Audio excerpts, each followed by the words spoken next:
Black woman shelters freezing Hell's Angels dad days later. Bikers crowd her house.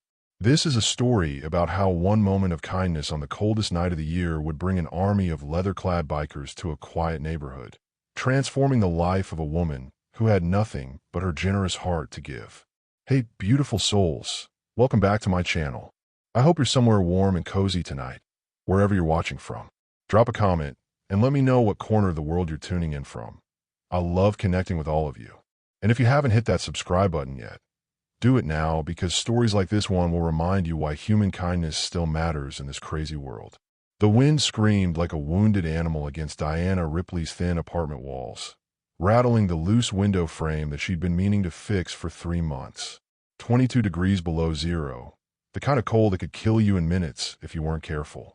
She pulled her threadbare blanket tighter around her shoulders and stirred the last can of soup she had in her cupboard, the gas flame beneath the pot flickering like her hope that the heat wouldn't get shut off tomorrow. Diana had grown accustomed to the sound of suffering. Living in the roughest part of Detroit's east side, she'd learned to distinguish between the various cries that echoed through the night: domestic disputes, drug deals gone wrong, the occasional scream of someone getting mugged 3 blocks away. But this sound was different. A low moan, barely audible above the howling wind. Humans. Male. And close. Too close. She clicked off the burner and crept toward her front door, her bare feet silent against the cold linoleum. The moan came again, weaker this time, followed by what sounded like scratching against wood. Diana's heart hammered against her ribs. In this neighborhood, strange sounds at your door after midnight usually meant trouble you couldn't afford. But something in that moan, the tremor of genuine distress, made her press her eye to the peephole despite every survival instinct screaming at her to step away.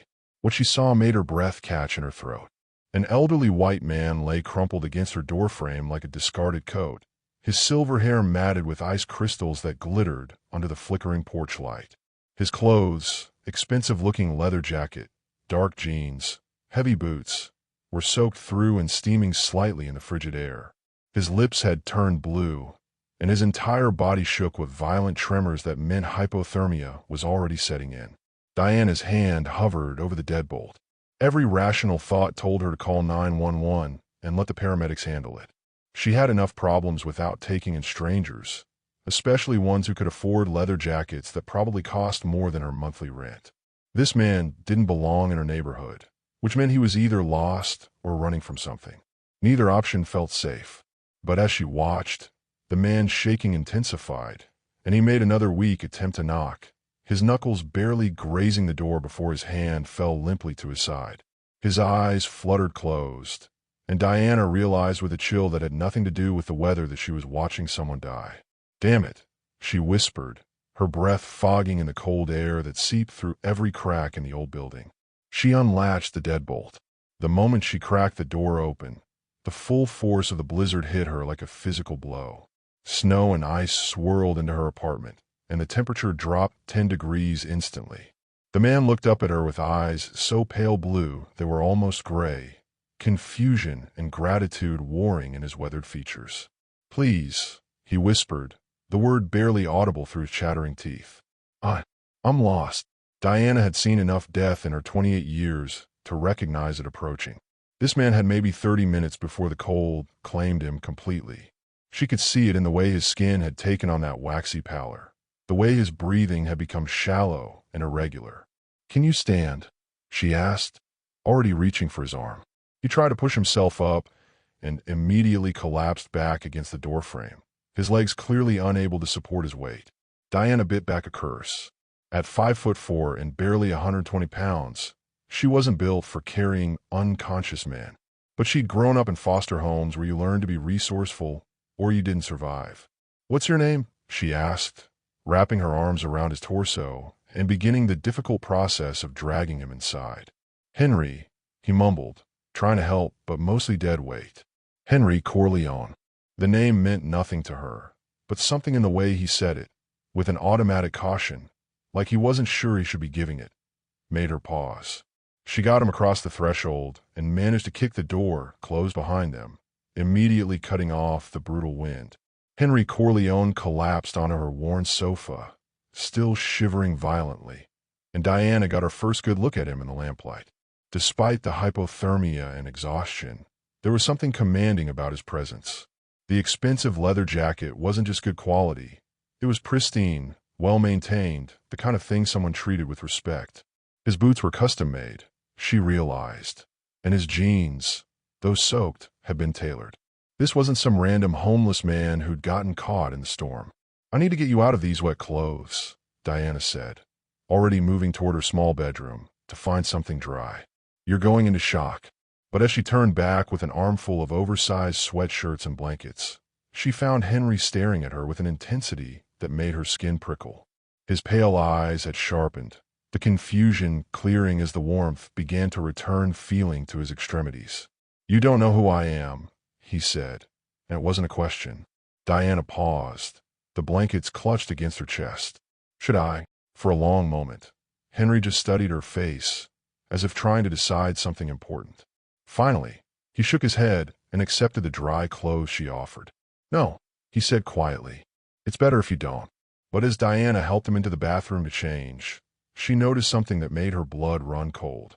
Tattooed on the inside of his left wrist, partially hidden by his jacket sleeve, was a small but unmistakable symbol, a winged skull with the words "Death's Head MC" wrapped around it in Gothic script.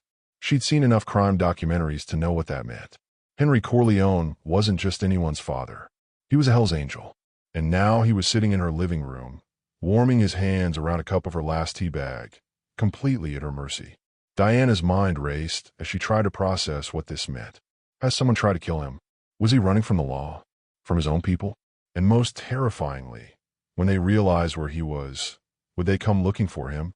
"What have I got myself into?" she thought, watching this dangerous stranger sleep peacefully on her couch, unaware that her simple act of kindness had just set in motion events that would bring an entire motorcycle club to her doorstep. Did Diana just save the life of one of the most dangerous men in Detroit? What secrets is Henry hiding behind those pale blue eyes? And when his brothers in leather discover where their missing member has been, will they see Diana as a hero or a threat? I can already feel the goosebumps, and we're just getting started. Let me know in the comments. Have you ever helped a stranger without knowing their story? Sometimes the biggest risks lead to the most beautiful surprises. Diana woke to the smell of bacon. For a moment, lying in her narrow bed with sunlight streaming through the cracked blinds, she thought she was dreaming. She hadn't been able to afford bacon in 3 months, not since losing her second job at the diner when they cut staff hours. But the sizzling sound from her kitchen was unmistakably real, accompanied by the rich aroma that made her stomach clench with hunger. Then she remembered. Henry. Diana bolted upright, her heart hammering as the events of last night crashed back into focus. She'd fallen asleep in the chair beside the couch, watching over the stranger who'd nearly died on her doorstep. But when she peeked into the living room, the blankets were neatly folded and the couch was empty. In here came a gravelly voice from the kitchen. Diana padded barefoot across the cold linoleum, tightening her robe around her waist. She found Henry standing at her stove, moving with the careful precision of someone whose body was still recovering from near death. He'd borrowed her oversized Wayne State sweatshirt, a gift from her foster sister before they'd lost touch, and it hung loose on his lean frame. But even in borrowed clothes, there was something undeniably commanding about his presence. "You went shopping?" Diana asked, staring at the grocery bags on her counter. Fresh bread, eggs, Real butter, coffee that wasn't the cheap instant stuff she'd been surviving on. More food than she'd seen in her kitchen in months. Henry glanced over his shoulder, those pale blue eyes unreadable. "Least I could do. You saved my life." "I don't take charity," Diana said quickly, the words sharper than she'd intended. Growing up in the system had taught her that every gift came with strings attached. Every kindness had a price. "Not charity," Henry said, turning back to the bacon. "Payment. Room and board." Something in his tone made Diana study his profile more carefully. In the morning light, she could see the fine lines around his eyes, the silver threading through his dark hair, the way he held himself like a man accustomed to being obeyed. But there was also something else, a weariness that went deeper than physical exhaustion.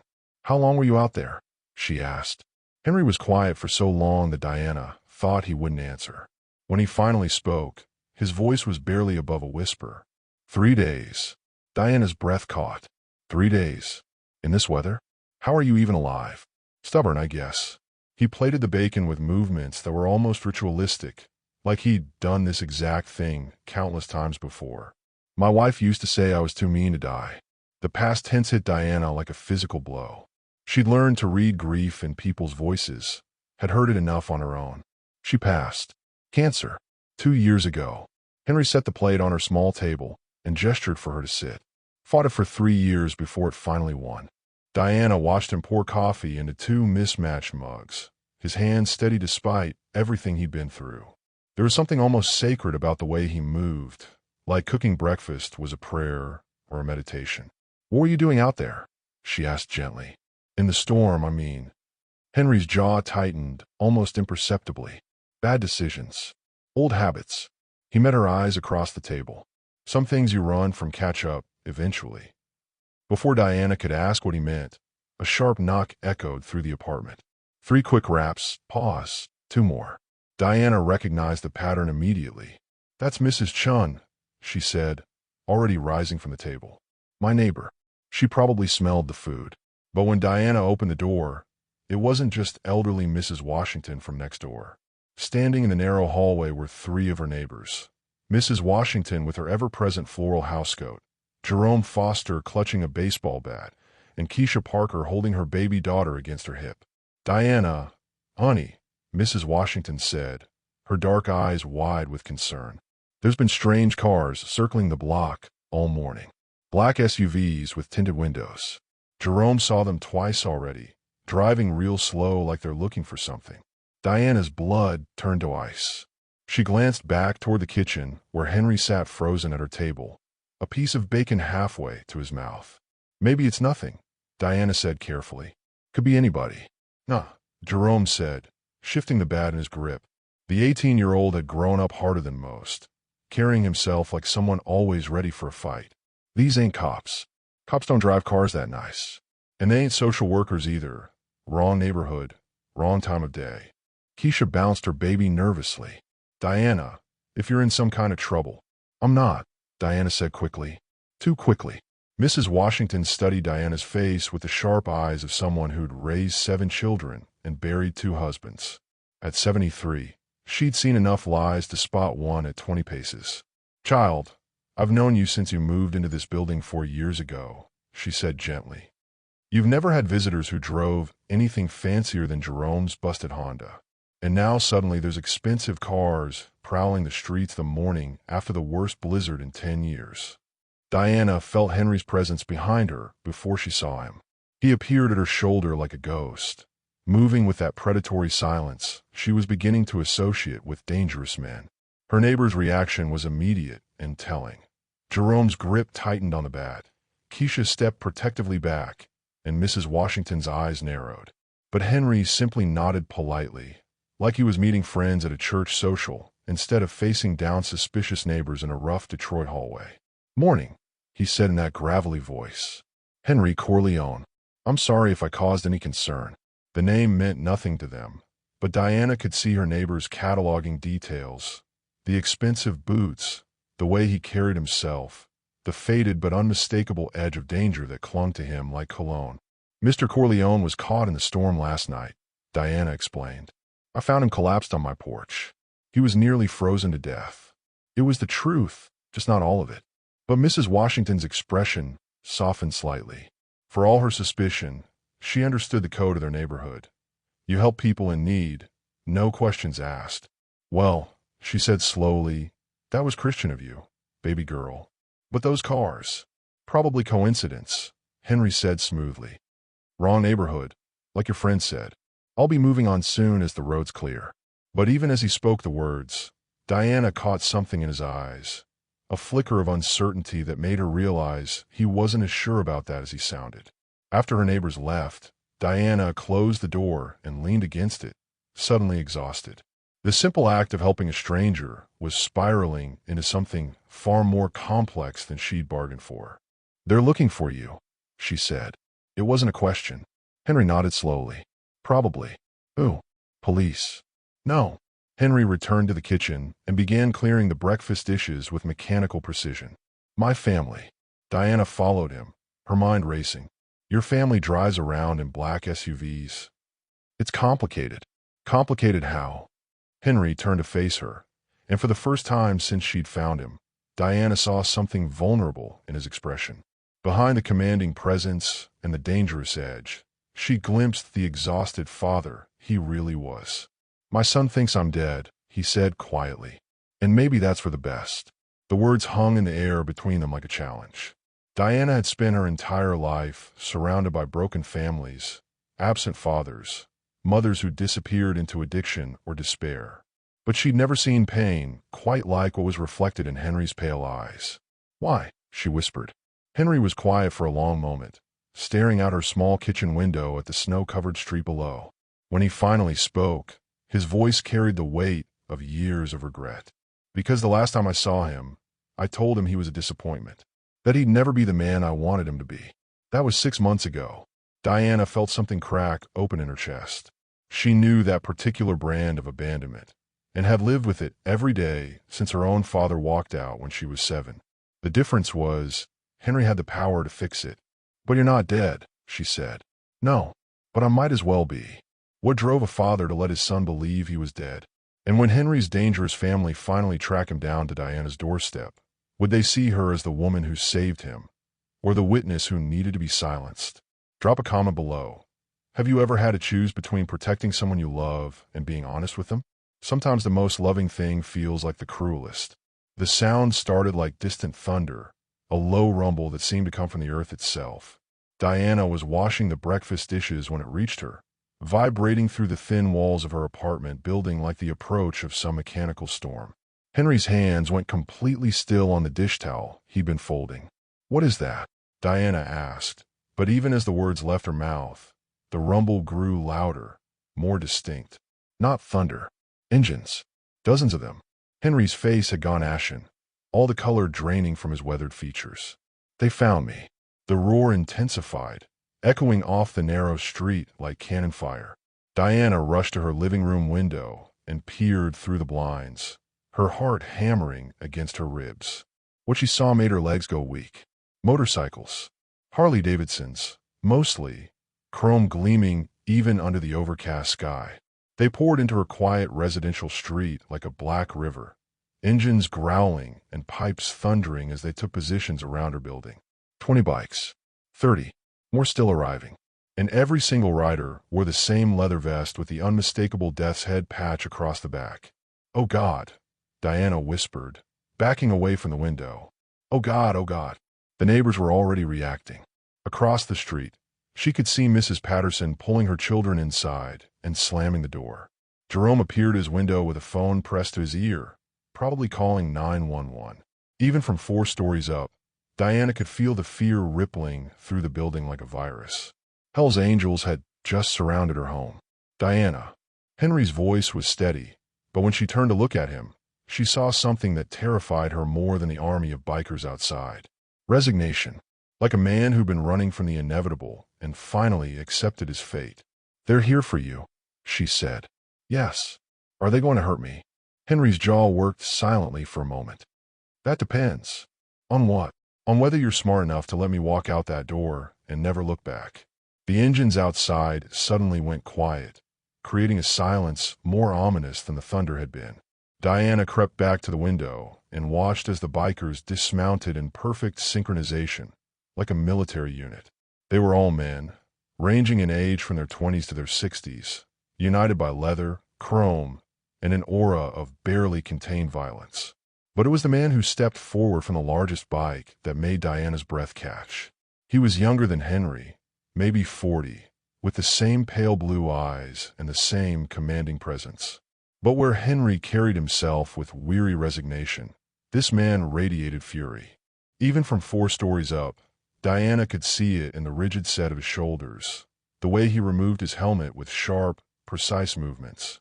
That's him, Henry said quietly. He'd moved to stand beside her at the window, and Diana could feel the tension radiating from his body. That's my son. Your son. Diana stared at the imposing figure below. The one who thinks you're dead? Jackson Corleone. Goes by Jax.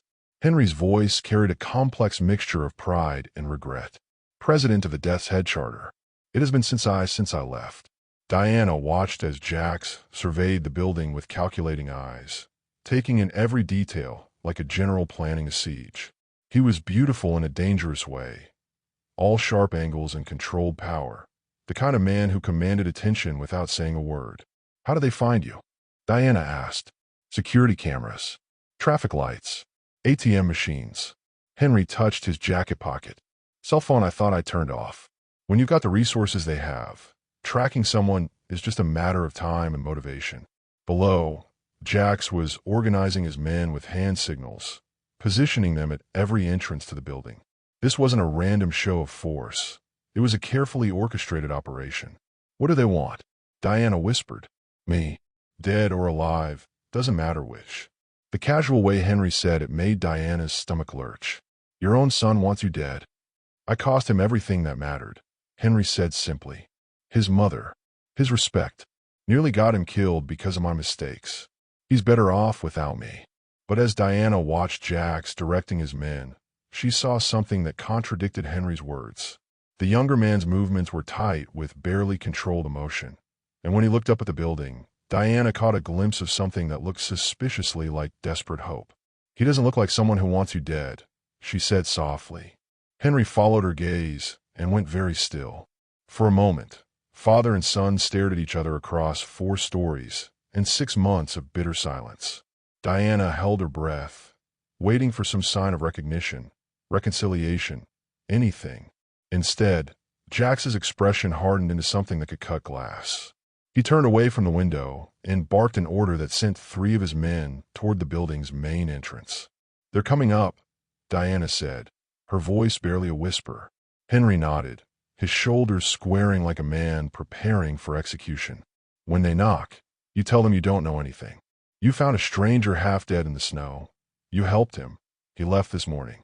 You never got his name. But Diana. Henry turned to face her fully, and the intensity in his pale eyes made her take a step back. These men aren't social workers or beat cops. They're my family, which makes them the most dangerous people you'll ever meet. If they think you know too much, if they see you as a threat. He didn't finish the sentence. He didn't need to. Heavy footsteps echoed in the stairwell outside, accompanied by the sound of doors being kicked open. Someone was shouting Mrs. Washington's name, demanding answers. Diana could hear her elderly neighbor's terrified voice, high and trembling. They're going to hurt her, Diana said, moving toward the door. Henry caught her arm. They won't hurt anyone who cooperates. And if I don't cooperate? For the first time since she'd found him, Henry smiled. It wasn't a pleasant expression. Then you'll find out why people cross the street when they see us coming. The footsteps stopped outside Diana's door. For a heartbeat, the hallway was completely silent. Then came the knock, 3 sharp raps that seemed to shake the entire building. Diana Ripley called a voice from the other side. Young, controlled, but with an edge that promised violence. We need to talk.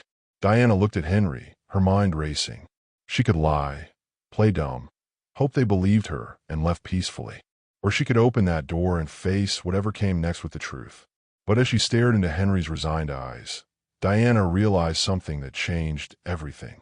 This broken father wasn't just running from his family's anger. He was running from their love. And she'd be damned if she was going to let him keep running. Diana walked to the door and placed her hand on the deadbolt. Behind her, she heard Henry's sharp intake of breath. Diana, don't dash. She turned the lock and opened the door. Standing in her narrow hallway were 3 men who looked like they'd stepped out of every parent's nightmare about motorcycle gangs. Leather vests, heavy boots, faces that had seen violence and weren't bothered by it. But it was the man in the center who made Diana's pulse quicken. Jax Corleone was even more imposing up close. Tall, broad-shouldered, with his father's pale eyes and an aura of barely leash power that made the small hallway feel even smaller. When he looked at Diana, she felt like prey being evaluated by a predator. Ms. Ripley, he said, his voice surprisingly cultured despite the dangerous edge. My name is Jackson Corleone. I believe you have something that belongs to me. Diana raised her chin, meeting those ice-blue eyes with all the courage she could muster.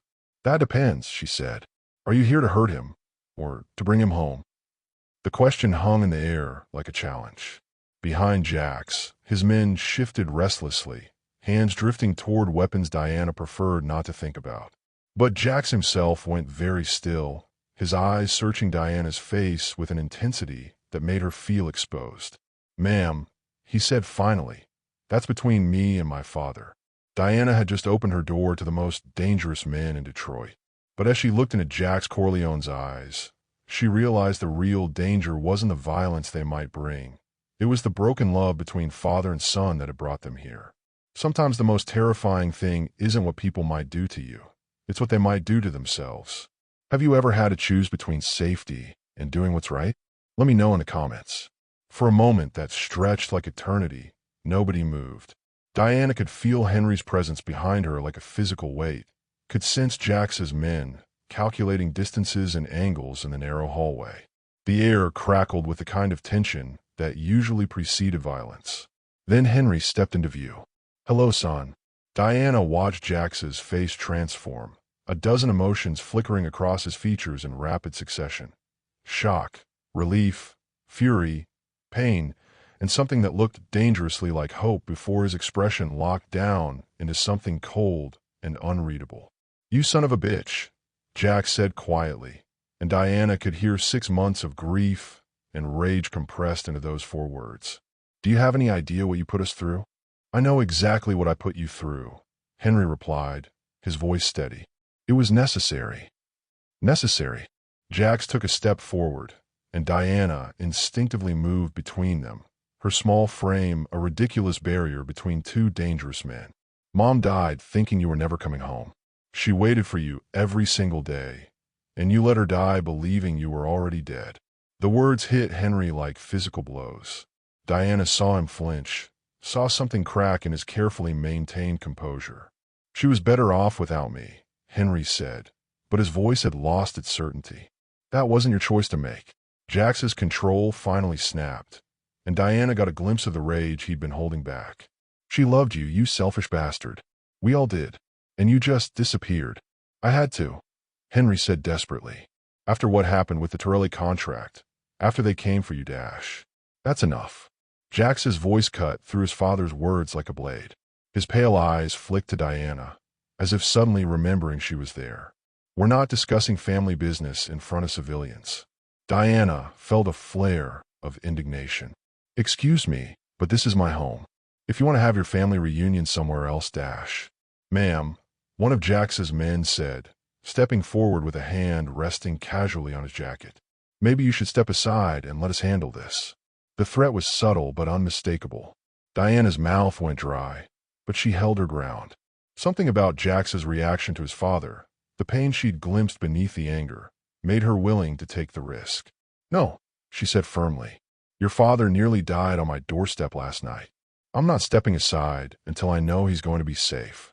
Jax's eyes sharpened, studying Diana with an intensity that made her skin warm despite the circumstances. She could see him cataloging details, her protective stance, the way she positioned herself between him and Henry, the fact that she was willing to face down armed bikers for a man she'd known less than 12 hours. "Safe from who?" Jax asked, his voice deceptively soft. "From you, apparently." The hallway went dead quiet. Diana could hear her own heartbeat thundering in her ears, could feel the weight of multiple weapons probably aimed in her direction. But Jax's expression had shifted into something unreadable.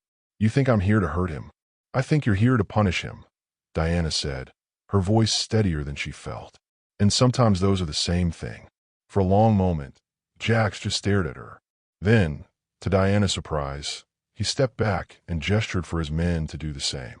"We need to talk," he said to Henry. "All of us. Somewhere private."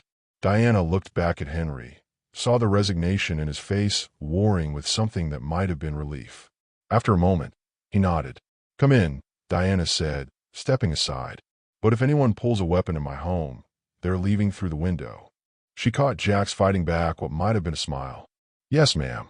Watching Jax and his men file into her small living room was like watching lions enter a dollhouse. They were too big, too dangerous, too everything for the cramped space. But they moved with careful precision, clearly trying not to intimidate her more than their mere presence already did. Jax positioned himself near the window, his back to the wall where he could see all exits.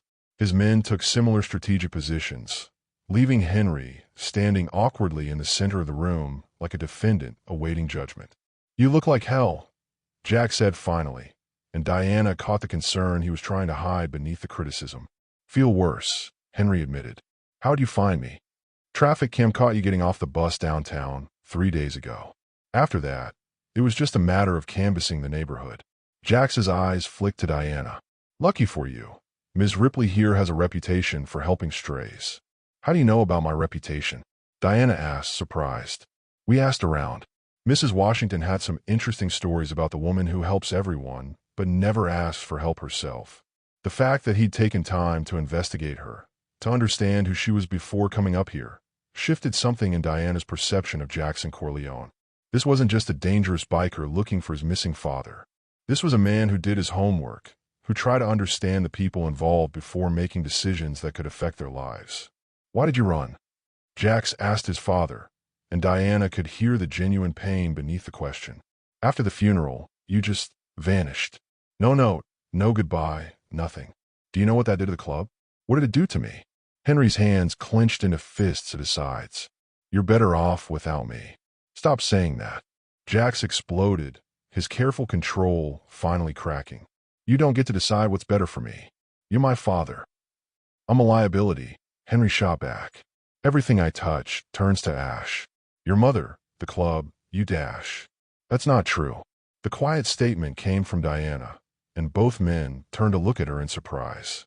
She felt heat rise in her cheeks but pressed on. "I've known you less than 24 hours, she said to Henry. "But in that time, you've cooked me breakfast, bought groceries with money you probably couldn't afford, and treated me with more respect than most people show in a lifetime. Whatever mistakes you think you've made, they don't erase the good man you are." Henry stared at her like she'd spoken in a foreign language. "You don't understand, Dash." "I understand enough," Diana interrupted. "I understand that your son came here with enough firepower to level this building, but he asked politely before entering. I understand that he investigated me to make sure I wasn't a threat before making contact. Those aren't the actions of someone who learned cruelty from his father." Jax had gone very still, his ice blue eyes fixed on Diana's face with an intensity that made her pulse quicken. When he spoke, his voice was rough. "You have no idea what you're talking about." "Then explain it to me," Diana challenged. "What terrible thing did your father do that was so bad it made him fake his own death rather than face it?" The question hung in the air like a live wire. Diana could see the war playing out across Jax's features, the desire to maintain the family's secrets warring with something that looked like a desperate need to share the burden he'd been carrying. "The Torelli job," Henry said quietly. 6 months ago. It went bad. Dad, don't dash. She deserves to know." Henry's voice was heavy with resignation. "The Torellis hired us to transport some merchandise. High value, high risk. We knew it was dangerous, but the money was too good to pass up." Diana could feel the tension ratcheting higher in the room. Whatever had happened, it was still raw for both men. "It was a setup," Jack said, his voice flat. "The Torellis were using us to move evidence that could put half their organization away. When the cops closed in, they called it in themselves. We were supposed to take the fall." "But you didn't," Diana said. "No, because my father smelled the trap and called it off at the last second." Jax's eyes found Henry's across the room. "Saved my life and the lives of 6 other men." Diana looked between them, confused. "Then what's the problem?" "The problem," Henry said heavily, "is that calling off the job made the Torellis look weak. Cost them face with their competitors. So they put a price on my head. $2 million to anyone who could deliver me dead or alive." Diana's blood went cold. $2 million. "Which made me a liability to everyone I cared about," Henry continued. "Especially Jax. As long as I was around, he was a target. The club was a target. So I disappeared. Without telling anyone," Jax added, and Diana could hear the hurt beneath the anger. "Left us to think you were dead while you were out there somewhere, alone, carrying all of this by yourself. It was the only way to keep you safe." "Safe?" Jax laughed, but there was no humor in it. "You think I've been safe? You think any of us have been safe? Dad, the Torellis didn't just want you. When you disappeared, they came after me instead. The color drained from Henry's face. What? 3 attempts in 6 months. The last one was 2 weeks ago. Jax pulled back his jacket sleeve, revealing a bandage wrapped around his forearm, close enough to leave a mark. Henry's knees gave out, and he sank onto Diana's couch like a man who'd been shot. I thought. You thought wrong. Jax's voice was softer now, the anger giving way to something more vulnerable. The only thing your disappearing act accomplished was making sure I had to face it alone. Diana watched this broken family try to navigate their way back to each other, her heart aching for both of them. She could see the love beneath the anger, the desperate need for reconciliation warring with 6 months of hurt and misunderstanding. So what now? She asked quietly. Jax and Henry looked at her, then at each other. For a moment, Diana thought she saw hope flickering in both their eyes. Then Jax's radio crackled to life. "Boss," came a tense voice through the static. "We got movement. Black sedans, 3 blocks out and closing fast. Looks like we got company." Jax's expression went cold and dangerous. He moved to the window and peered through the blinds, his body coiled like a spring. "Torelli's," he said grimly. "Looks like they figured out where Dad's been hiding." The family reunion was about to become a war zone. But as Diana watched Jax and Henry automatically move to protect each other despite everything that had happened between them, she realized something that changed everything. Sometimes the most dangerous thing you can do is love someone enough to fight for them. Have you ever been caught between people you care about when they're hurting each other? Sometimes being brave means refusing to choose sides. Drop a comment and let me know if you think Diana should have stayed out of it. How many? Jax barked into his radio, his entire demeanor shifting from a strange son to battlefield commander in the space of a heartbeat. 6 cars, maybe more. They're setting up a perimeter just like we did, but they're not being subtle about it. The voice crackled with tension. "Want us to engage?" "Negative. Hold positions and wait for my signal." Diana felt the air in her small apartment change, becoming charged with the kind of dangerous energy that preceded violence. She watched Jax move to the window again, his movements sharp and predatory as he assessed the threat. "We need to get you out of here," he said to Henry. "Both of you." "I'm not going anywhere," Diana said automatically. "This is my home." Jax spun to face her, his ice blue eyes blazing. "Ma'am, with all due respect, you have no idea what you're dealing with. The Torellis don't take prisoners, and they don't leave witnesses. Then maybe it's time you knew exactly who you're dealing with." The words left Diana's mouth before she could stop them. The weight of 18 months of deep cover, of carefully constructed lies and buried truths, suddenly felt too heavy to carry another second. Especially now, with Jax looking at her like she was something precious that needed protecting. Diana reached for the bottom drawer of her kitchen cabinet, the one that stuck and required just the right angle to open. Hidden beneath a false bottom, wrapped in waterproof plastic, was the thing she'd hoped never to need again. Her FBI credentials. Special Agent Diana Ripley, Federal Bureau of Investigation. Organized Crime Task Force. The silence that followed her revelation was deafening. Diana could hear her own heartbeat, could feel the weight of multiple weapons probably being aimed in her direction again. But when she looked up, it was Jax's expression that stopped her cold. Betrayal. Pure, devastating betrayal. "You're fed," he said, his voice flat as winter ice. Diana corrected. "I've been out of the game for 18 months. "Bullshit." One of Jax's men had his hand on his weapon, his face twisted with rage. "She's been playing with us this whole time." "No," Diana said firmly, looking directly at Jax. "Everything I told you was true. I found your father dying on my doorstep.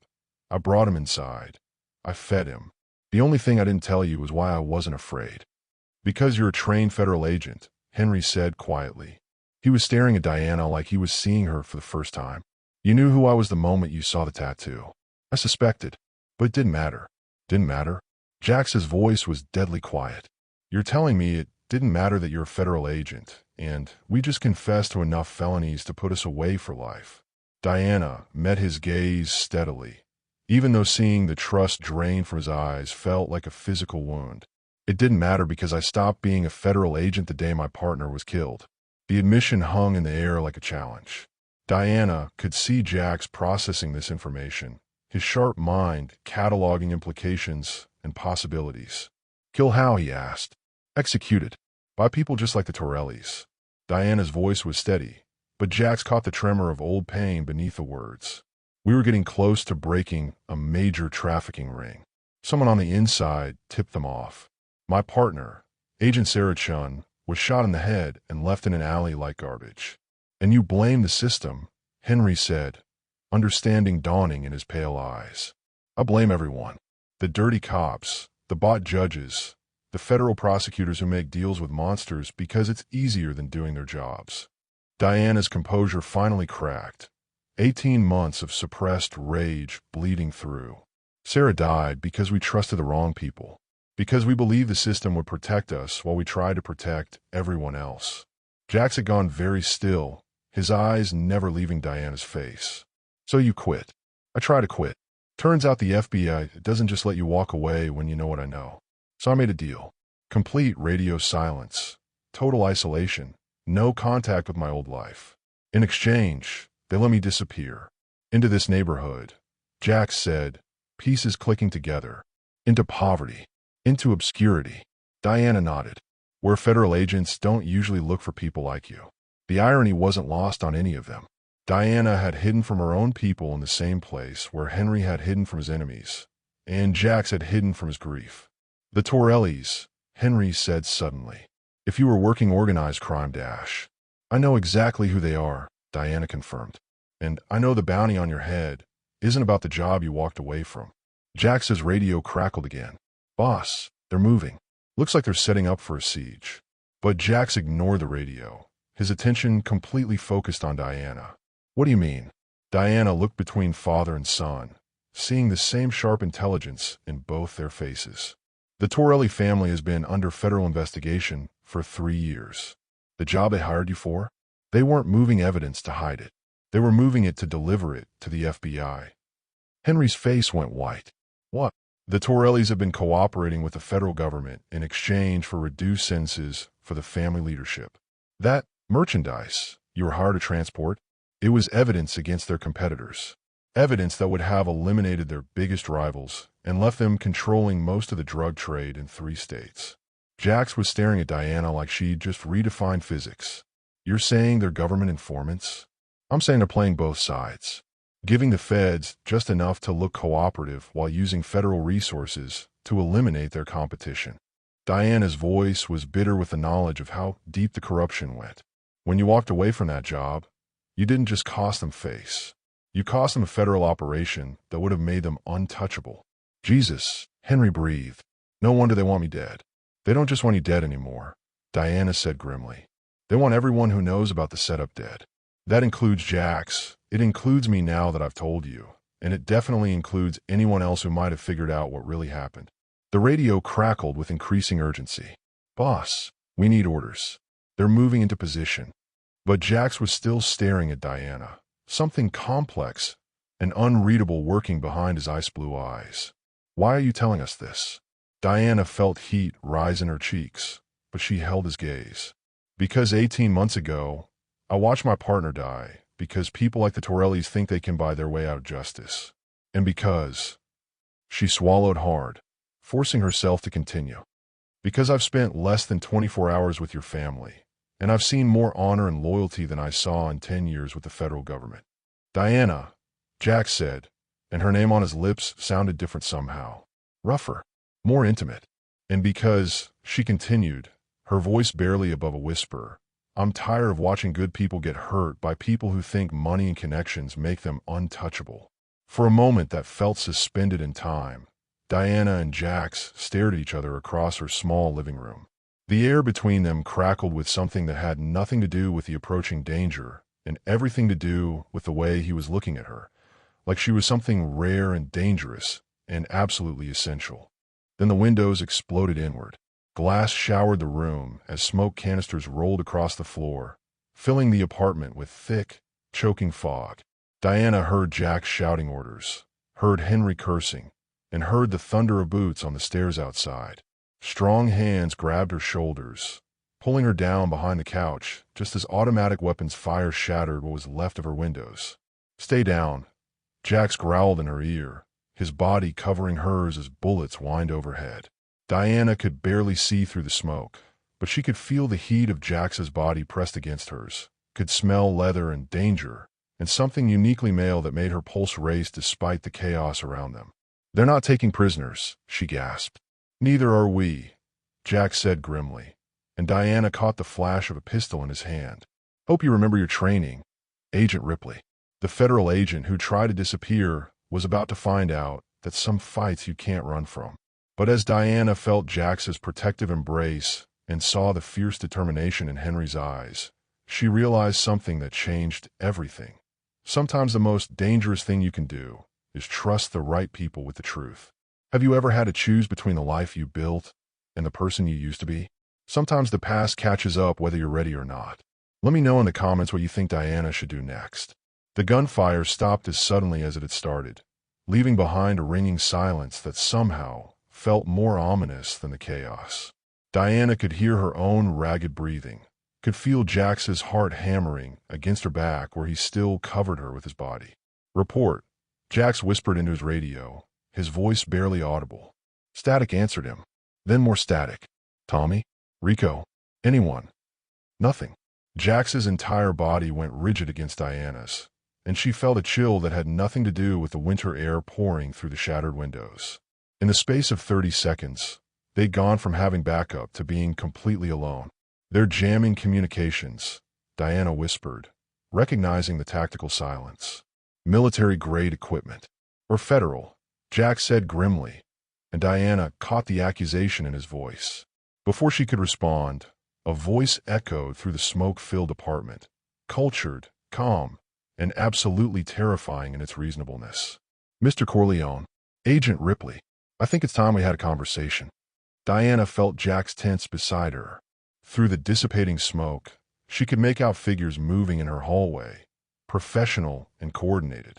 Not street thugs, or even organized crime soldiers. These moved like federal agents. "Vincent Torelli," Jax breathed, and Diana heard the recognition and hatred in his voice. A man stepped through the destroyed doorway, and Diana's blood turned to ice. Mid-50s, silver-haired, wearing an expensive suit that somehow remained pristine despite the violence of the last few minutes. But it was his eyes that made her skin crawl, pale and calculating, like a predator evaluating prey. Behind him came 6 men in tactical gear, weapons trained on their position behind the couch. "Agent Ripley," Vincent said pleasantly, as if they were meeting at a coffee shop instead of in the ruins of her apartment. "Or should I say, former Agent Ripley? It's been quite some time since your unfortunate exit from federal service." Diana forced herself to stand, despite Jax's whispered protest. Showing fear to men like Vincent Torelli was like bleeding in shark-infested waters. "Vincent," she said coolly, "I see federal cooperation has its perks. Military equipment, tactical teams. It must be nice having the government as a business partner." Vincent's smile was razor-sharp. The relationships one builds over a lifetime of public service. "Speaking of which, I believe you have something that belongs to me." His pale eyes flicked to Henry, who had moved to stand beside his son. Even outnumbered and outgunned, the 2 Corleone men presented a united front that would have been admirable if it hadn't been so hopeless. "He doesn't belong to anyone," Diana said. "Oh, but he does. You see, Mr. Henry Corleone has information that could be problematic for certain ongoing federal operations. Information that, in the wrong hands, could undo years of careful work." "You mean it could expose your deal with the FBI?" Jax said, his voice thick with disgust. Vincent's expression didn't change. "I mean it could compromise national security operations that you're not clear to understand." Diana felt pieces clicking together in her mind, creating a picture more horrifying than she'd imagined. "This isn't about the job Henry walked away from. This is about what he saw." "Very good, Agent Ripley. I knew your reputation for intelligence was well-deserved." "What did you see, Dad?" Jax asked quietly, never taking his eyes off Vincent. Henry's face had gone ashen. "The warehouse. Before the job went south, I went to check the route. The warehouse where we were supposed to pick up the merchandise. And," Diana prompted, "federal agents. DA, FBI, ATF. At least 20 of them, setting up surveillance equipment, preparing for an operation." Henry's voice was hollow. They weren't there to arrest the Torellis. They were there to protect them. Vincent clapped slowly, the sound echoing in the destroyed apartment. Brilliant deduction, though incomplete. Complete it for us, Diana said. The Torelli family has been instrumental in helping federal agencies track and eliminate several international trafficking networks. Networks that were responsible for moving everything from drugs to weapons to human cargo through the Great Lakes region. Vincent's voice took on the tone of a professor delivering a lecture. In exchange for this cooperation, certain accommodations have been made. Accommodations like letting you eliminate your competition using federal resources, Jack said. Accommodations like allowing a controlled criminal organization to operate under federal oversight, preventing the chaos that would result from a power vacuum in organized crime. Vincent's smile was cold. It's quite elegant, really. We get intelligence on international threats, and the Torelli family gets protection from less civilized competitors. Diana felt sick. Everything she'd suspected about corruption in federal law enforcement, every cynical thought she'd had after Sarah's death, was being confirmed by this monster in an expensive suit. And my father saw too much, Jack said. Your father saw federal agents coordinating with Torelli soldiers to eliminate the Castellano family. A necessary operation, you understand, but one that certain congressional oversight committees might view as excessive. Vincent's pale eyes fixed on Henry. Unfortunately, Mr. Corleone's sudden attack of conscience made him a liability. So you put a bounty on his head and let him think it was about the job, Diana said. We encourage that interpretation, yes. Much simpler than explaining the complexities of modern federal law enforcement. A sound from the hallway made everyone freeze, boots on stairs, moving fast. Vincent's expression shifted to mild annoyance. It seems local law enforcement has finally responded to the noise complaints. How inconvenient. Through the broken windows, Diana could hear sirens in the distance, getting closer. For a moment, she felt a surge of hope. Then she saw Vincent's expression, and her blood went cold. Agent Ripley, I'm going to make you an offer, Vincent said calmly. You can return to federal service. Full reinstatement.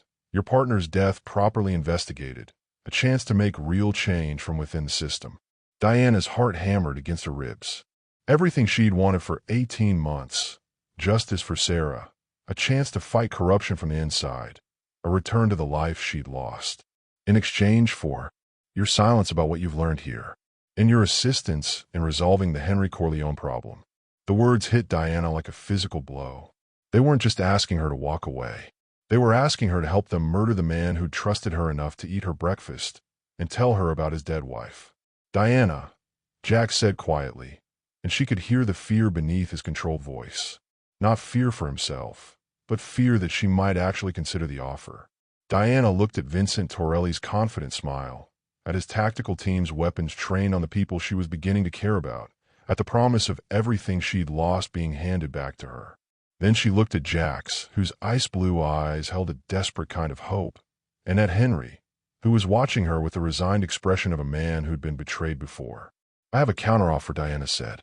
Vincent raised an eyebrow. I'm listening. Go to hell. The words were barely out of her mouth when Vincent nodded to his men.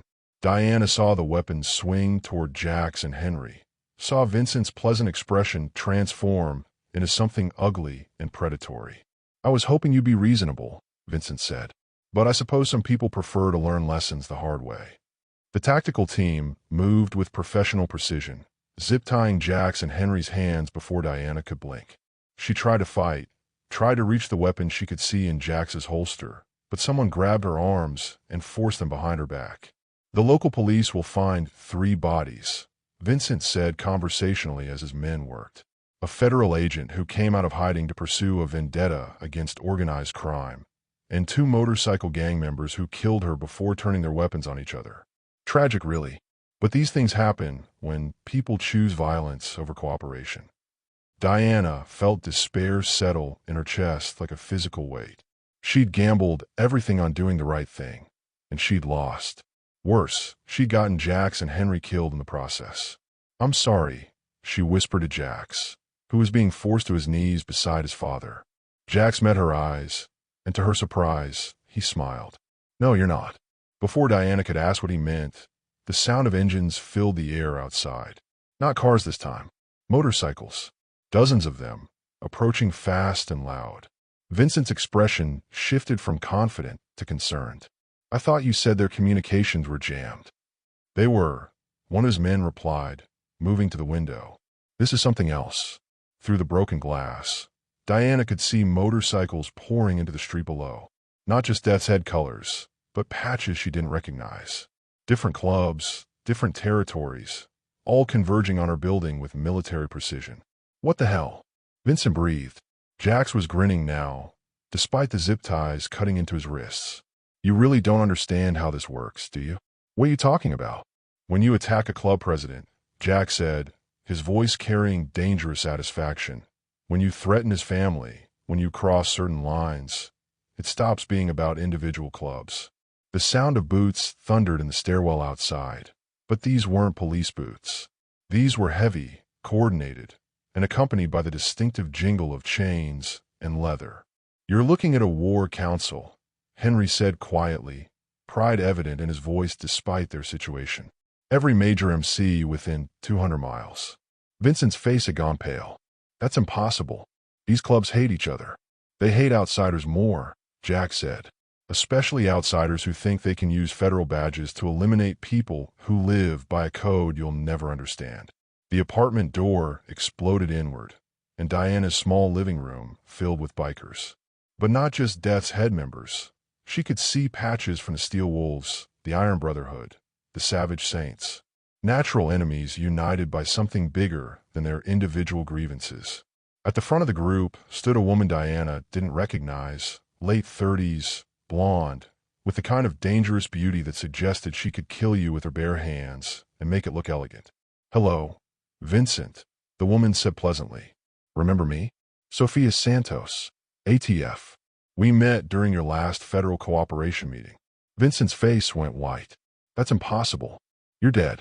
"Reports of my death were greatly exaggerated," Sophia said, pulling out federal credentials that looked very real. "Though I have to say, faking my own assassination was the only way to safely investigate certain irregularities in federal organized crime cooperation." Diana felt the world tilt beneath her feet. Everything was changing again, alliances shifting like sand in an earthquake. "Agent Santos has been investigating the Torelli Federal Cooperation for 6 months, the lead biker said, and Diana recognized the Steel Wolves patch on his vest. "Turns out, when you're corrupt enough, you make enemies on both sides of the law." Vincent looked around the room, calculating odds that were rapidly shifting against him. This is still a federal operation. These civilians are in violation of Dash. These civilians are under the protection of a multi-agency task force investigating federal corruption, Sophia interrupted. "A task force that's been waiting for you to make exactly this kind of mistake." Diana felt Jax's shoulder press against hers, warm and solid and reassuring.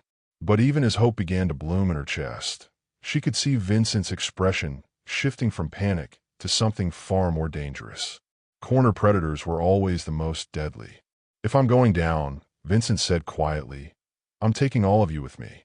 Diana saw his hand move toward something at his belt. Not a weapon, but what looked like a radio trigger. Her blood turned to ice as she realized what he was planning. "Bomb!" she screamed, just as Vincent smiled and pressed the button. The cavalry had arrived, but would it be too late? Sometimes the darkest hour isn't about what you can see coming. It's about the threats you never saw at all. Have you ever been in a situation where help arrived just when everything seemed hopeless? Let me know in the comments if you think they can all make it out alive. The seconds after Vincent pressed the trigger stretched like hours. Diana's mind, trained by years of federal service, automatically began calculating blast radius, structural damage, survival odds. She braced for the explosion that would bring the building down around them. Nothing happened. Vincent pressed the trigger again, his confident smile faltering. Still nothing. Looking for this. Agent Sophia Santos held up a small electronic device, her expression coolly professional. "Bomb disposal located your charges 3 hours ago." Turns out, when you're under federal surveillance, it's hard to plant explosives without someone noticing. The color drained completely from Vincent's face. Diana watched his last card get pulled from his hand, and saw the exact moment when Vincent Torelli realized he'd lost everything. But instead of surrendering, Vincent's expression shifted into something that made Diana's blood run cold. Pure, desperate rage. "If I can't kill you," he snarled, pulling a pistol from his jacket, "I'll settle for making it hurt." He swung the weapon toward Jax, but Diana was already moving. 18 months of enforced inactivity hadn't erased years of tactical training. She threw herself sideways, her zip-tied hands useless, but her body becoming a human shield between Vincent's gun and the man she was realizing she couldn't bear to lose. The gunshot was deafeningly loud in the small space. Diana felt the bullet burn past her shoulder, close enough to tear her shirt. But before Vincent could fire again, Henry Corleone was there. Despite his bound hands, despite being in his 60s, despite everything he'd been through, Henry moved with the fluid grace of a man who'd been fighting for survival his entire life. His shoulder connected with Vincent's midsection in a tackle that sent them both crashing into Diana's kitchen table. "Dad!" Jax struggled against his restraints, but the zip ties held firm. Diana rolled to her feet, adrenaline surging through her system. The bikers who'd filled her apartment were moving, but carefully. Too many people in too small a space, too much risk of friendly fire. Vincent and Henry wrestled for control of the gun, both men fighting with the desperate strength of those who had everything to lose. "The knife!" Diana shouted to Sophia Santos, spotting the tactical blade on the agent's belt. "Cut us loose." Sophia was already moving, slicing through Diana's restraints with professional efficiency. The moment her hands were free, Diana lunged for her kitchen, grabbing the largest knife from the block and spinning toward the fight. Vincent had managed to get on top of Henry, the gun pressed between them as they struggled. Henry was strong, but he was older, tired, and Vincent was fighting with the fury of a cornered animal. "Henry!" Diana called out, and when the older man's eyes met hers, she threw the knife. Henry caught it with his free hand and brought it down hard. Not to kill. Diana could see him make that choice in the split second before impact, but to disable. The blade sank into Vincent's gun hand, and his scream of pain and rage filled the apartment. The pistol clattered across the floor, spinning away from both men. Jax, his hands finally freed by one of the bikers, dug for the weapon and secured it in one smooth motion. "It's over," Jax said, his voice deadly calm as he trained the gun on Vincent, who was clutching his bleeding hand and cursing in 3 languages. But even as Vincent was secured by Sophia's team, Diana could see the calculation in Jax's ice-blue eyes. This wasn't over. Not really. "The federal cooperation," Diana said, reading Jax's thoughts. "Vincent's just middle management. The real power is still out there." "Not for long," Sophia said grimly. "Vincent's arrest was the signal we've been waiting for. Right now, coordinated raids are hitting Torelli operations in 7 states. Bank accounts are being frozen, federal partnerships are being dissolved, and a lot of very powerful people are about to find themselves under indictment." Diana felt a weight she'd been carrying for 18 months begin to lift from her shoulders. "Sarah, your partner's murder is being reopened as part of the corruption investigation. We have evidence that Vincent personally ordered her execution to protect his federal deals." Sophia's expression softened slightly. "She's going to get the justice she deserves." For a moment, Diana couldn't speak. The grief and rage that had driven her into hiding, that had cost her everything she'd worked for, was finally going to mean something. Sarah's death wouldn't be forgotten or buried in bureaucratic indifference. "Diana." Jax's voice was rough, and when she turned to look at him, she saw something in his expression that made her pulse quicken. Not just relief or gratitude, but something deeper. Something that looked dangerously like the emotion she'd been trying not to acknowledge in herself. "You saved my life," he said simply. "You would have done the same." "Yeah, but..." Jax stepped closer, close enough that Diana could see the flecks of gold in his pale blue eyes, could smell leather and danger and something uniquely him. "I'm not a federal agent who gave up everything to do what's right." "Former federal agent," Diana corrected. "And I didn't give up on everything." "What didn't you give up?" Diana looked around her destroyed apartment, at the broken windows and bullet holes, at the life she'd built from nothing being reduced to rubble again. Then she looked at Henry, who was watching his son with an expression of fierce pride, and at the bikers who'd risked everything to protect people they barely knew. and finally at Jack's, whose eyes held promises she was afraid to interpret. "The ability to recognize family when I see it," she said quietly. The words hung in the air between them, loaded with meaning that went far beyond the immediate crisis. Diana watched Jack process what she'd said, and saw understanding dawn in his features. "Diana," he said, and stepped close enough that she could feel the heat radiating from his body. "Sir," one of Sophia's agents interrupted. "We need to clear the building. Structural damage from a gunfire, potential for collapse." The moment shattered, but not before Diana caught something in Jax's expression that made her heart race. A promise that this conversation wasn't over, that when the immediate crisis passed, they would finish what had started between them. "What happens now?" Henry asked as they prepared to leave Diana's ruined apartment. "Now we clean up the mess," Sophia said. "The Torelli family's federal protection is gone. Their competitors know it. Their enemies and law enforcement know it. Vincent's arrest just made them the most vulnerable organized crime family in the Great Lakes region. And us?" Diana asked. "You're free. All of you." Sophia's smile was genuine. "The federal government owes you a significant debt, Agent Ripley. If you want back in, you'll have your pick of assignments." Diana looked at Jax, who was watching her with carefully controlled hope. The life she'd lost was being offered back to her, complete with justice for Sarah and a chance to fight corruption from the inside. But as she stood in the ruins of her small apartment, surrounded by dangerous men who'd become family, and looking at the man who'd somehow become essential to her happiness, Diana realized something that changed everything. She didn't want her old life back. She wanted something better. "I'll need to think about it," Diana said carefully. Jax's expression remained neutral, but Diana caught the flicker of disappointment he tried to hide. Did he think she was going to choose her career over whatever was growing between them? As they filed out of the building, Diana felt Henry fall in a step beside her.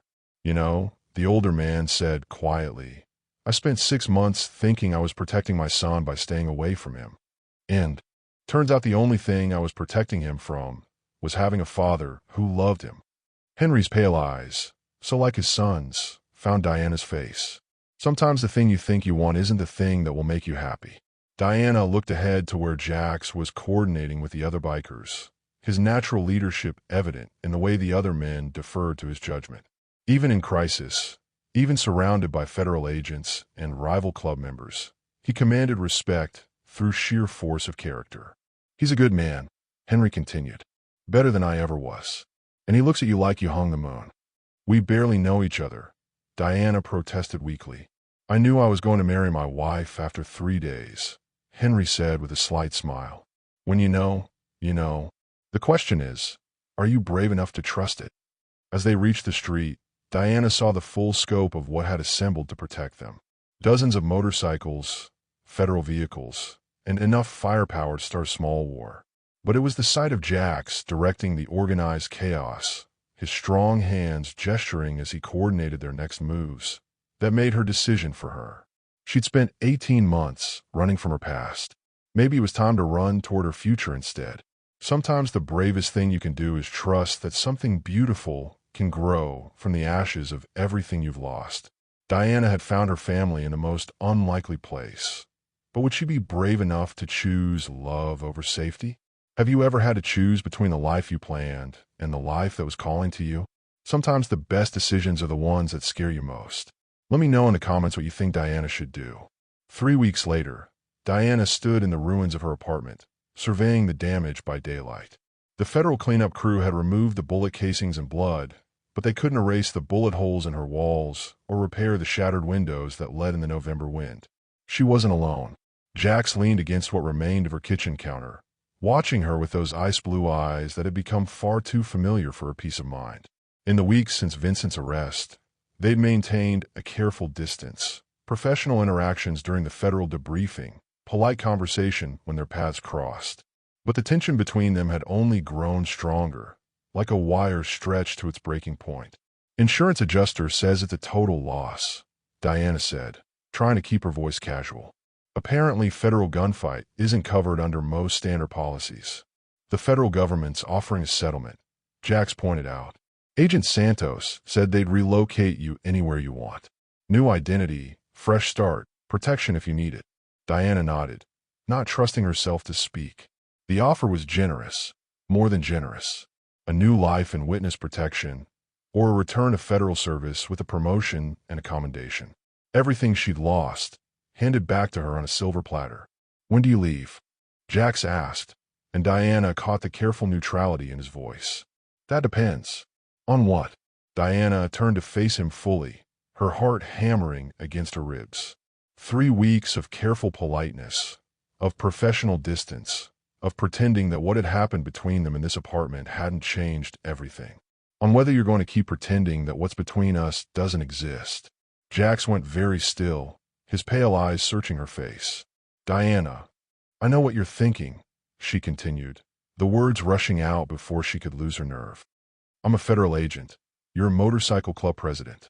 I have a chance to go back to my old life. You have responsibilities to your family. We're from different worlds." "We are from different worlds," Jax said quietly. "So were your parents." The words hit Jax like a physical blow. Diana saw him flinch, saw something crack in his carefully maintained control. "My mother died thinking my father was dead," he said. "She spent 6 months grieving for a man who was hiding from his own family. Is that what you want?" "I want honesty," Diana said fiercely. "I want someone who won't disappear when things get difficult. I want someone who understands that love sometimes means fighting for each other instead of protecting each other from the truth." Jax stared at her for a long moment, something shifting in his expression. "What are you saying?" Before Diana could answer, her phone buzzed with a text message. "Agent Santos, requesting an immediate meeting at federal headquarters. Urgent. We need to go," Diana said, showing Jax the message. "Something's wrong." Federal headquarters in Detroit was a fortress of glass and steel that had always felt like home to Diana. But walking through the familiar corridors with Jax beside her felt surreal, like introducing 2 incompatible parts of her life. Agent Santos met them in conference room B, her expression grim. Spread across the table were photographs, documents, and what looked like surveillance footage. "We have a problem," Sophia said without preamble. "Vincent Torelli made a deal." Diana felt her stomach drop. "What kind of deal?" "Full cooperation in exchange for witness protection. He's giving us names, dates, financial records, everything we need to dismantle the corruption network completely." "That's good, right?" Jax asked, but Diana could hear the suspicion in his voice. "It would be, except for this." Sophia slid a photograph across the table. It showed Vincent in his federal holding cell, speaking intently to a man Diana didn't recognize. "Vincent's been in contact with someone we hadn't identified before. Someone who's been pulling strings from the shadows." Diana studied the photograph, a chill running down her spine. "Who is it?" "That's the problem. We don't know.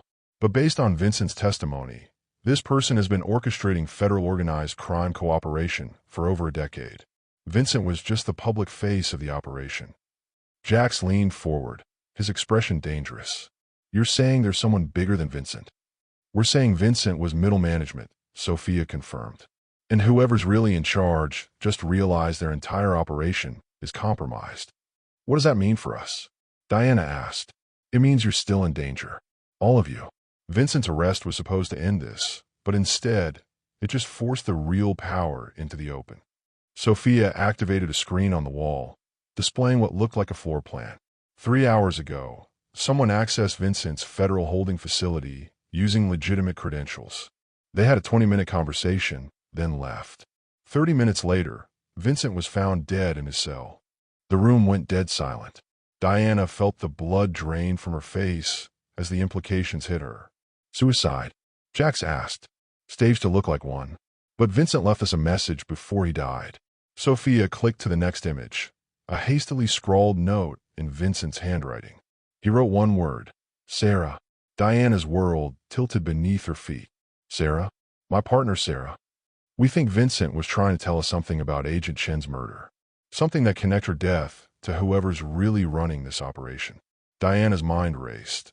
Pieces of a puzzle she hadn't even known existed suddenly clicking into place. "Show me Sarah's case file." "Everything." "Diana, I don't think dash." "Show me the file," Diana said, her voice carrying an authority that made Sophia reach for her tablet without argument. As the case details appeared on the screen, Diana felt a chill that had nothing to do with the November weather. Crime scene photos, witness statements, investigation notes. All of it exactly as she remembered. Except for one detail she'd never been allowed to see before. The informant, she whispered. The person who tipped off the trafficking ring about our investigation. You redacted their name from my copy of the file. Sophia's expression was carefully neutral. That information was classified. Unclassify it. Now. For a moment, Sophia hesitated. Then she tapped her tablet, and a name appeared on the screen that made Diana's legs go weak. Deputy Director Marcus Webb, Federal Bureau of Investigation. Webb, Diana breathed. He was Sarah's handler. He knew our every move, our every lead. The pieces fell together with devastating clarity. Marcus Webb hadn't just known about Sarah's investigation. He'd been sabotaging it from the inside. He fed information to the trafficking ring, had Sarah killed when she got too close to the truth, and then used Diana's grief and anger to drive her out of federal service before she could ask the right questions. He's been running the entire operation, Diana said, her voice hollow. Using federal resources to eliminate organized crime competition, protecting corrupt partnerships, eliminating federal agents who got too close to the truth. And now that Vincent's exposed him, he's in damage control mode, Jack said grimly. Sophia's radio crackled to life. Agent Santos, we have a movement at the Ripley apartment building. Multiple vehicles, federal plates. Diana's blood turned to ice. He's going after the neighbors. Mrs. Washington, Jerome, Keisha. Clean up, Jack said, his voice deadly calm. Eliminate anyone who might have seen or heard something they shouldn't have. Diana was already moving toward the door. We have to stop him. Diana, wait, Sophia called. This is a federal operation now. We'll handle it. Diana spun to face the agent, and Sophia took a step back from the fury in her eyes. Marcus Webb killed my partner, destroyed my career, and now he's going after innocent people who helped me when I had nothing. This isn't just federal business anymore. It's personal. She looked at Jax, who was watching her with an expression of fierce pride and something that looked like love. You said we're from different worlds, Diana said. But right now, I need someone from your world. Someone who understands that sometimes you have to fight dirty to protect the people you care about. Jax's smile was sharp and dangerous. What do you need? I need a motorcycle club president who's not afraid to go to war with the federal government. Jax's grin widened. Now you're speaking my language. The ride back to Diana's neighborhood was the longest 20 minutes of her life.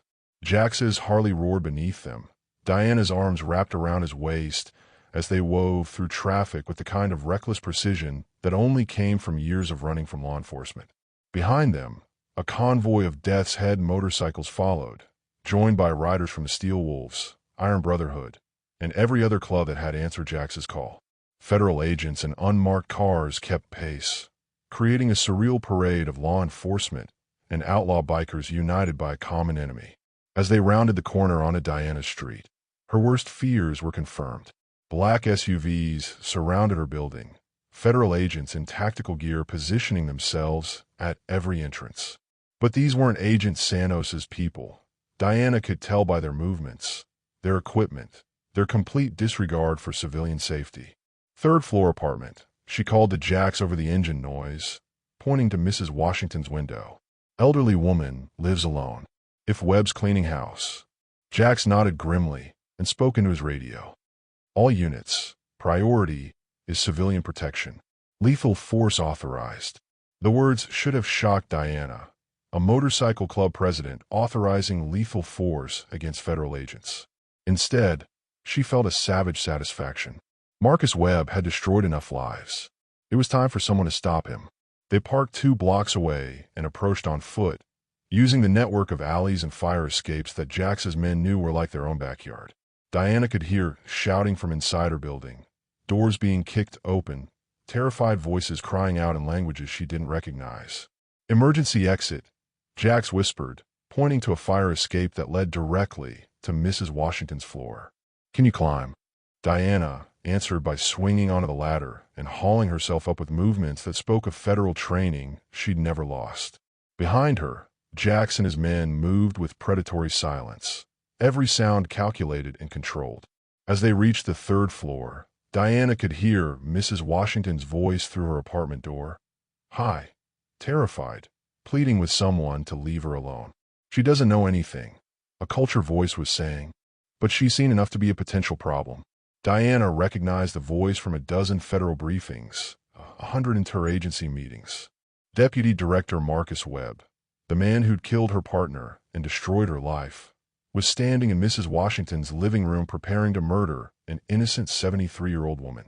Diana looked at Jax, who nodded grimly. Together, they kicked down the door. Marcus Webb spun toward them, his weapon already drawn, his face a mask of cold calculation. He was younger than Diana had expected, mid-40s with the kind of generic federal agent appearance that made him forgettable. But his eyes were the eyes of a predator, and when he saw Diana, he smiled. "Agent Diana Ripley," he said pleasantly. "Right on time."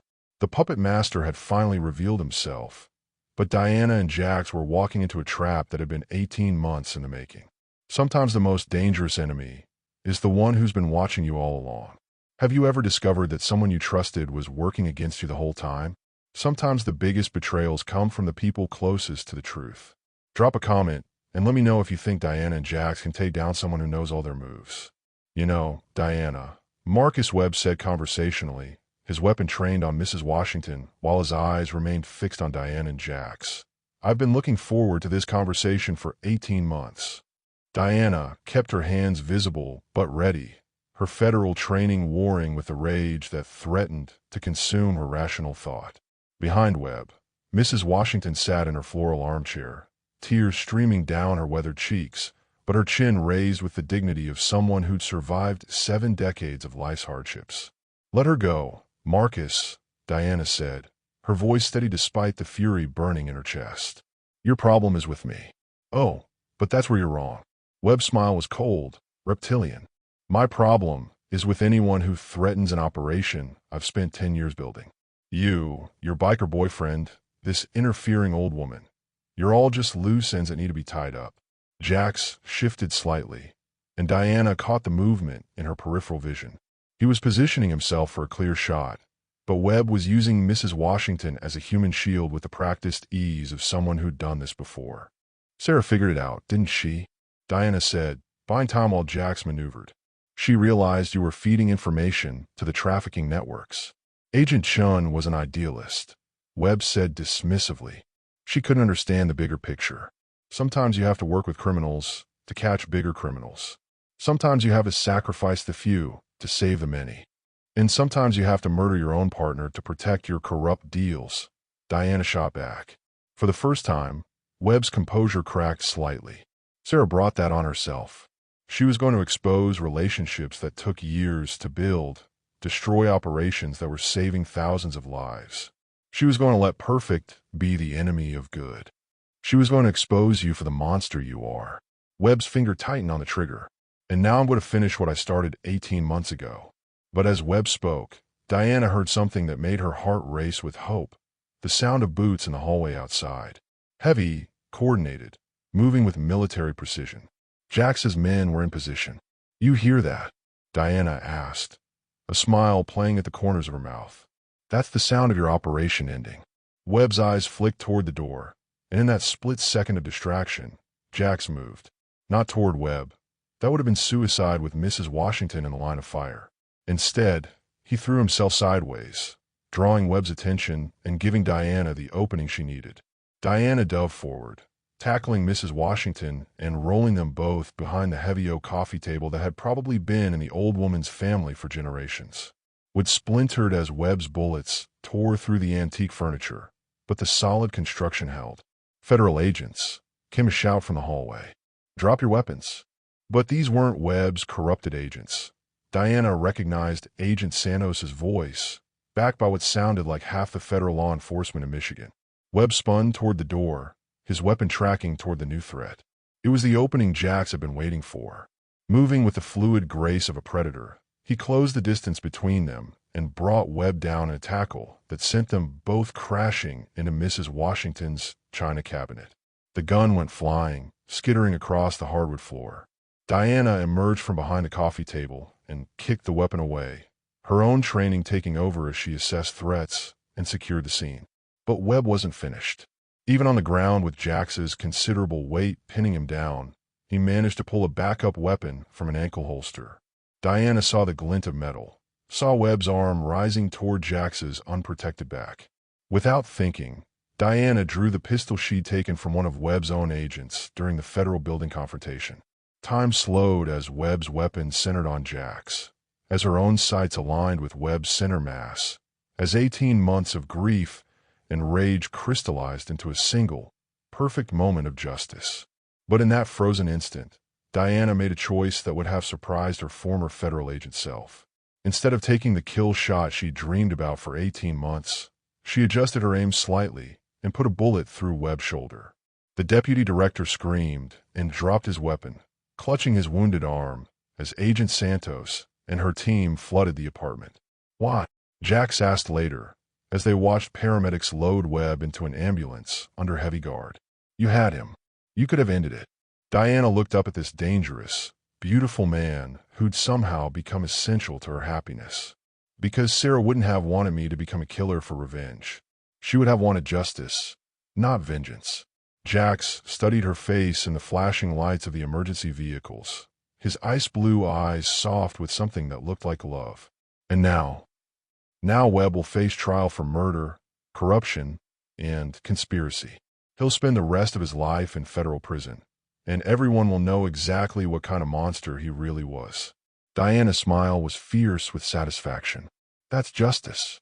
2 hours later, Diana found herself sitting on the steps of her destroyed apartment building, watching the last of the federal vehicles disappear into the Detroit night. The corruption network that had killed Sarah and destroyed her life was finally unraveling. Arrests were being made across 7 states. Federal partnerships with organized crime were being dissolved, and Marcus Webb was under guard in a federal medical facility, facing charges that would keep him locked up until he died. It should have felt like victory, and it did, but it also felt like an ending, and Diana wasn't sure she was ready for that. "Penny, for your thoughts," came a familiar, gravelly voice. Diana looked up to find Henry Corleone settling beside her on the steps, moving with the careful grace of someone whose body was still recovering from near death and recent violence. "Just trying to figure out what comes next," Diana said honestly. "Agent Santos said they offered you full reinstatement," Henry observed. "Assistant Deputy Director, if you want it. Pretty impressive for someone who was persona non grata 18 months ago." Diana nodded. "The Justice Department wants to make a statement about fighting corruption from within. Having the agent who exposed the web network leading reform efforts would be good publicity." But Diana was quiet for a long moment, watching the neighborhood slowly return to normal. Mrs. Washington was being checked out by paramedics, but refusing to go to the hospital. Jerome was coordinating with building security to make sure all the residents were safe. Keisha was bouncing her baby and chatting with one of the Death's Head bikers like they were old friends. "But I've spent 18 months learning what family really means," Diana said finally. "And I'm not sure I want to go back to a job that would take me away from the people I care about." "Ah." Henry's smile was knowing. "You're talking about my son, among others." Diana gestured toward Mrs. Washington, who was refusing to let the paramedics check her blood pressure. "This neighborhood took me in when I had nothing. These people became my family when I thought I'd lost everyone who mattered. The idea of leaving them for a federal job in Washington feels like betrayal," Henry finished. "Feels like choosing the wrong priorities," Diana corrected. Again, they sat in comfortable silence for a few minutes, watching the controlled chaos of a crime scene winding down. Finally, Henry spoke again. "You know, I spent 6 months thinking I was protecting my family by staying away from them. How'd that work out for you?" Henry's laugh was rueful. "About as well as you'd expect. Turns out the people we love don't need us to protect them from ourselves. They need us to trust them enough to let them love us back." Diana felt her heart skip as she caught sight of Jax emerging from the building, his leather jacket torn and his face showing the strain of the last few hours.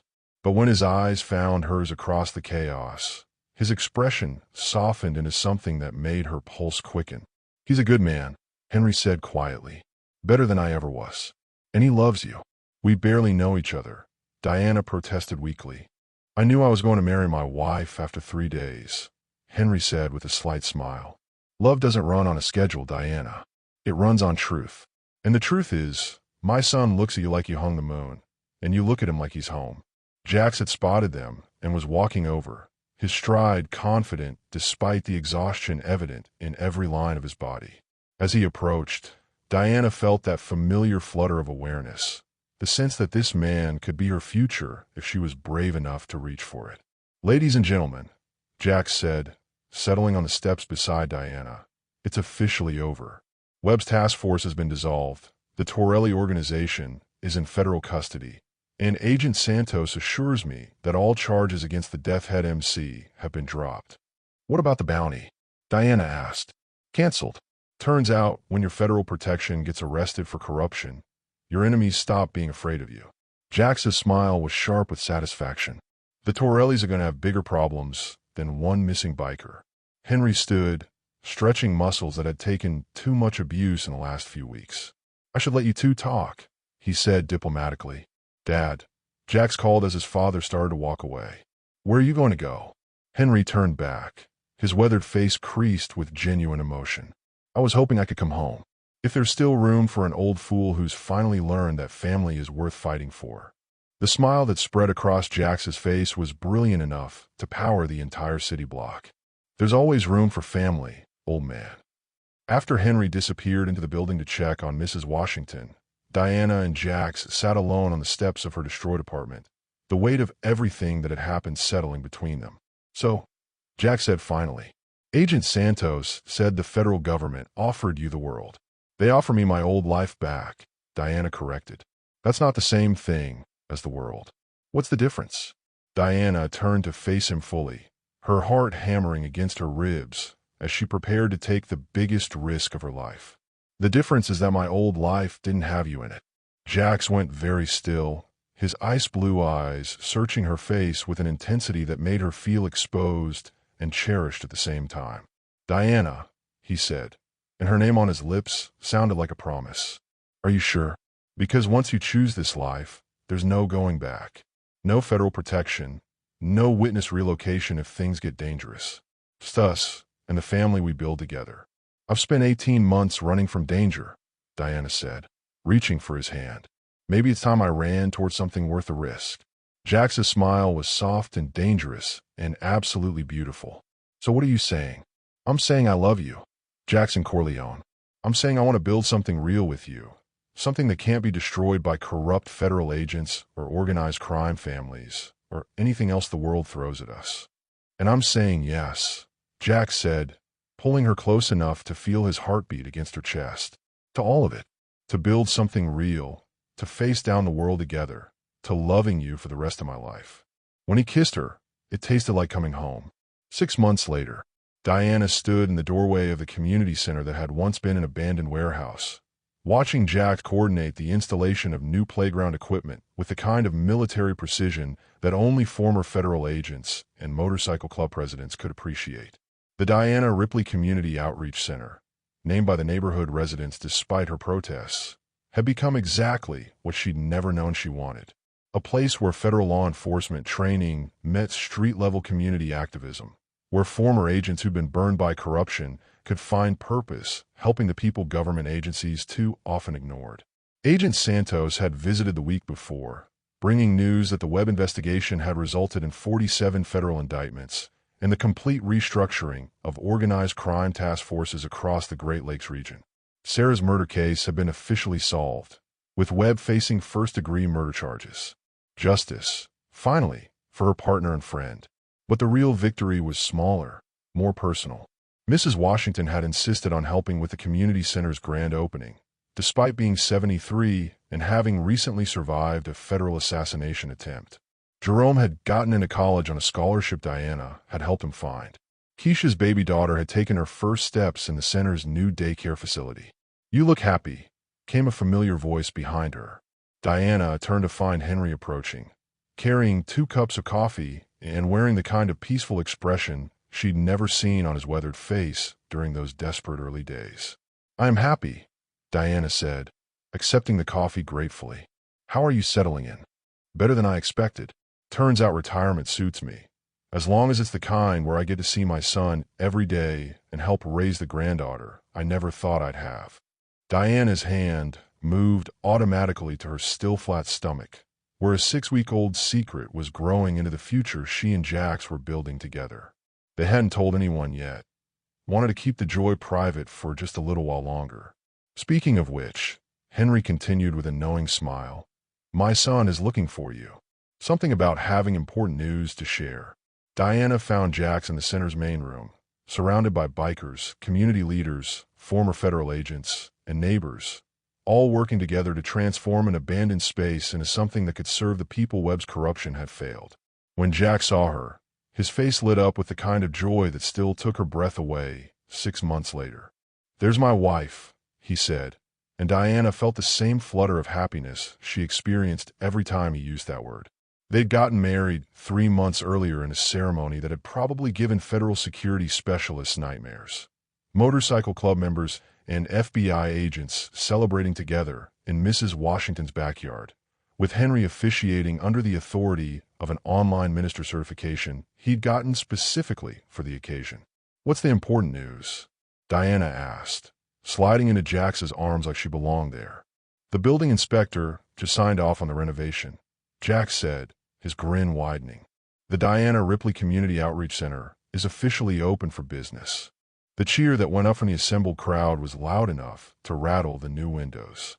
Diana looked around at the faces surrounding her, some scarred by violence, others marked by loss, all united by the belief that broken people could build something beautiful together.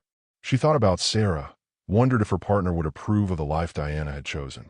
Then she felt Jax's hand settle protectively over her stomach, felt the warmth of family and purpose and love surrounding her, and knew with absolute certainty that Sarah would be proud. Sometimes the most dangerous thing you could do was trust that love was stronger than fear. Sometimes the biggest risk was believing that broken people could heal each other. Sometimes the bravest choice was deciding to build something new from the ashes of everything you'd lost. Diana Ripley had spent her life serving justice from within broken systems. Now she was serving justice by building something better, something real, something that could last. And as Jack spun her around in a circle while their makeshift family cheered, Diana realized she'd finally found what she'd been searching for her entire life. She'd found home. Love wins. Justice prevails. Family isn't just about blood. It's about the people who choose to stand by you when the world falls apart. Diana thought she was just sheltering a stranger from the cold. But sometimes one act of kindness can transform everything. What acts of kindness have changed your life? Have you ever taken a risk on love that seemed impossible? Drop a comment and share your story. I love hearing about the moments that changed everything for you. And if this story moved you, make sure you're subscribed because love stories like this are what we're all about here. Sometimes the most beautiful endings are really just new beginnings. Thank you for taking this incredible journey with Diana and Jax. Love conquers all. Family is everything. And sometimes the most dangerous thing you can do is open your heart to the right person at exactly the right moment.